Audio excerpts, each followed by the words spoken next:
এখানে আজকে আমরা বসাবো অঙ্কুরিত ছোলা বসাবো, সেখান থেকে ছোলার শাক হবে। তো তার জন্য একটা ট্রেতে নিয়ে নেওয়া হয়েছে, আর ট্রেতে রাখা হয়েছে প্রথমে মাটি, আর ট্রের নিচে এরকম ছিদ্র আছে, তো মাটিগুলো তো নিচ থেকে পড়ে যাবে, মানে ছেদ আছে, ফাঁক ফাঁক আছে, তো ফাঁক দিয়ে তো মাটিগুলো পড়ে যাবে, সেই জন্য একটা গামছা এরকম ভাবে গুজে দেওয়া হয়েছে যাতে মাটিটা নিচে পড়ে না যায়। আর এখানে মাটিটাকে আগে ভালো করে ঠিকঠাক করা হচ্ছে, একটু গুটি গুটি মাটি দেখতে পাচ্ছ, কিন্তু একটা এক্ষুনি হাতে করেই ভেঙে ভেঙে পুরো ডাস্ট মাটি বানিয়ে দেবে। আর এখানে দেখো ছোলাকে ভিজিয়ে রাখা হয়েছিল, এটা কদিন ভিজানো হয়েছিল? দুদিন না একদিন?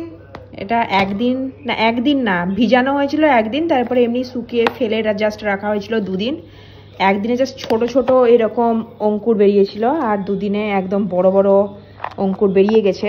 এবার এগুলোকে আমরা এই মাটিতে আস্তে আস্তে একটা একটা করে পুঁতে দেবো, তারপরে কিছুদিন পরে দেখবে কি রকম সুন্দর এখান থেকে শাক বের হয়। তারপরে সেই শাক কেটে কেটে খেতে তো হেব্বি লাগে। বোল্ডারের মতন যে মাটিগুলো আছে সেগুলোকে একটা একটা করে হাতে করে এখানে ভাঙা হচ্ছে। তো এখানে আগে ভালো করে পুরো মাটিটাকে জল দিয়ে হালকা হালকা ভিজিয়ে নিয়েছে, আর এখানে প্রত্যেকটা ছোলাকে আলাদা আলাদা করে মাটিতে ছাড়ানো হচ্ছে।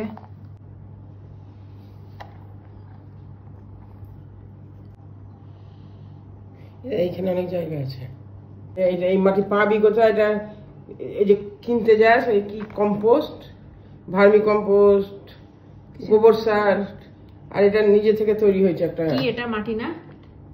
বলুন আমার গাইসদেরকে বলে দিবে। সার, ওটা সার, কিচেন কম্পোস্ট সার। এটা পুরো সবজির খোসা পচানো পচানো। তুই জানতিস না? শুনলি তক্ষুনি। পুরো তো মাটির মতন দেখতে। হ্যাঁ, এটা দেখে কেউ বুঝতে পারে না এটা ফলের চোকা। পড়ে রেখেছিলাম বস্তায় দিয়ে, বৃষ্টির জল পেয়ে পেয়ে এরকম হয়ে গেছে, তুই জানতাম না। এটা হচ্ছে বাড়িতে বানানো মাটি পুরো, আর সেই মাটিতে এখন বসানো হচ্ছে ছোলা। আশা করছি খুবই ভালো হবে, সেই জন্যই আমি এত ইন্টারেস্ট নিয়ে পড়ছি। আশায় আশায় বাঁধি খেলা ঘর, কি আশায় বাঁধি খেলা ঘর, বেদনা বালুর চরে। সব ছোলাগুলোকে চারিদিকে ছড়ানো হয়ে গেছে, এবার এর উপর ছড়ানো হচ্ছে ঘরে বানানো ফলের চোকা দিয়ে সেই মাটি। এর তলেও সেম মাটিই আছে। বসানো ছোলা কিছুদিন পরে দেখো এখান থেকে গজগজ করে গাছ বেরোবে। এটাকে এখন রাখা হচ্ছে একটা অন্ধকার জায়গায়,